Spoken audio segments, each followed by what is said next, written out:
Hi, the Bible is not silent about the subject of prophecies, particularly prophecies that do not come to pass. My name is Kuchio from CITAM ChurchOnline. I invite you to join me in this conversation that I've titled, When Prophecies Fail. When Prophecies Fail. See, prophecy has both a current and futuristic perspective.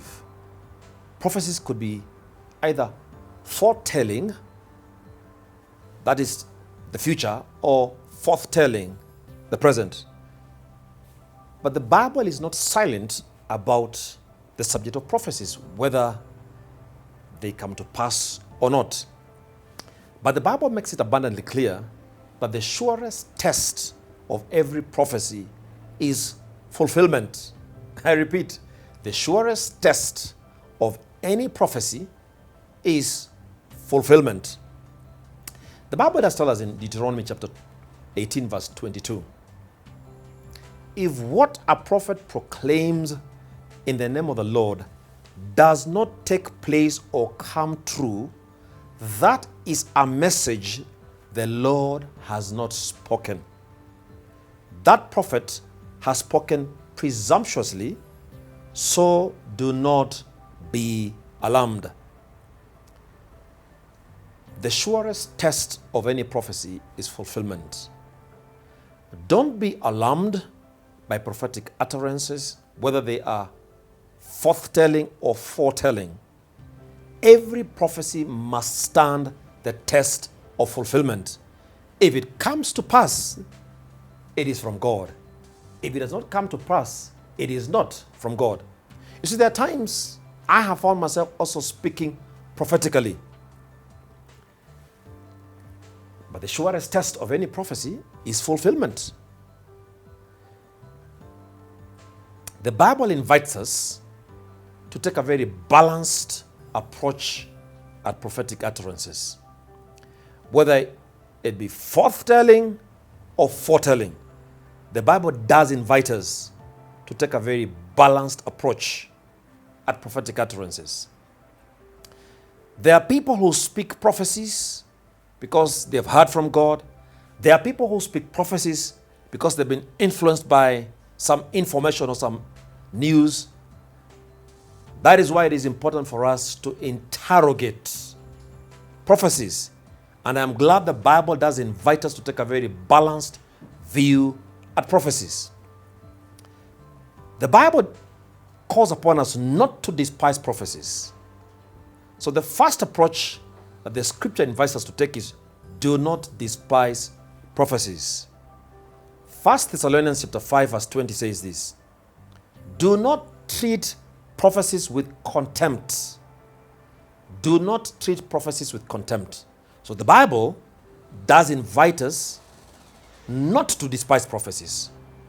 So when you hear a prophetic utterance, whether it's current or futuristic, please do not despise that prophetic utterance. Because to reject it or to despise it is to be unwise. But secondly, do not swallow every prophecy. Hook, line, and sinker. Do not swallow every prophecy. 1 John chapter 4 verse 1 says this, dear friends, do not believe every spirit, but test the spirits to see whether they are from God, because many false prophets have gone out into the world. So on one end, the Bible calls upon us not to despise prophecies. On the other end, the Bible admonishes us to test every prophecy. Do not swallow every prophecy, hook, line, and sinker, because prophecies are offered and made by men who are subject to weaknesses. It is possible for a prophet of God to misspeak, to misstate, to misrepresent God in the utterances. That is why it is important for you and I, number one, not to despise prophecies, but number two, according to 1 John 4 verse 1, to test every prophecy. I love that about Scripture. The Bible does invite you and I to take a very balanced view of prophecies. So it is possible for a prophet of God to actually misspeak, misstate, or even misrepresent God. That doesn't automatically make them a false prophet. Absolutely not. It is Craig Akina, that great New Testament professor, who says this: mistakes in prophecy do not make everyone who's mistaken a false prophet, any more than mistakes in teaching make everyone who's mistaken a false teacher. Just because someone has misstated a fact when they're teaching doesn't make them a false teacher. Just because somebody has misspoken when they're offering a prophecy doesn't make them a false prophet. However, there are false prophets in the world, and you and I need to test every prophecy.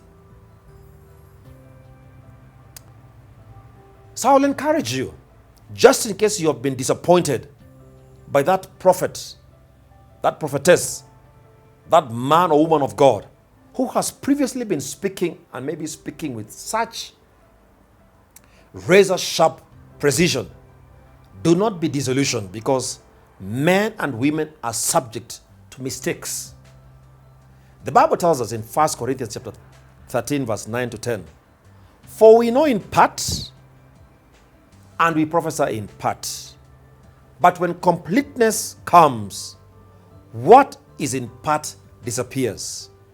For as long as Christ has not returned, you and I, who are given to giving prophetic utterances, once in a while, we will get it wrong.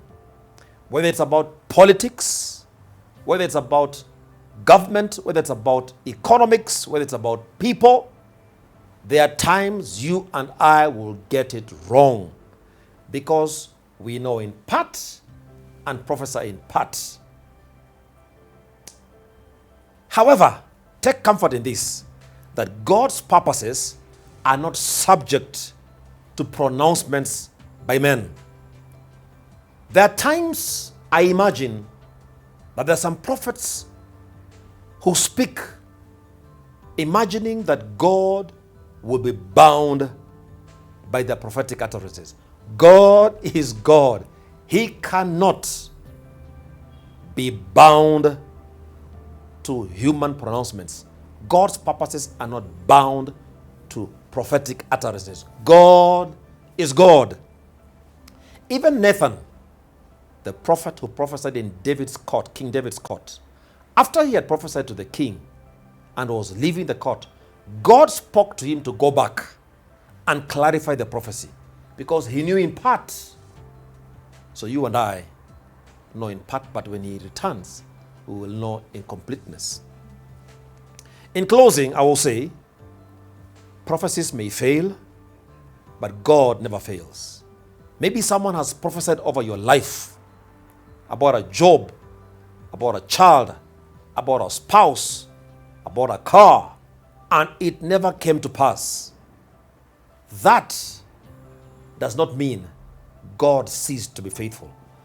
Prophecies may fail, but God remains true. There are many people who prophesied about the US elections, that it will go one way or the other. The surest test of every prophecy is time. Some of us prophesied because we were slanted towards the Democratic candidate. Some of us prophesied one other way because maybe we were slanted towards the Republican candidate. The best thing to do is to own up, like I commend those prophets who owned up and said, I was wrong. I was presumptuous. But the comfort we take is this: prophecies may fail, but God never fails. His word remains true regardless of changing circumstances. My name is Kuchio from CITAM ChurchOnline. I invite you to get in touch with us through this our CITAM online platforms. We'd like to know how you're engaging with this message when prophecies fail. The Lord bless you.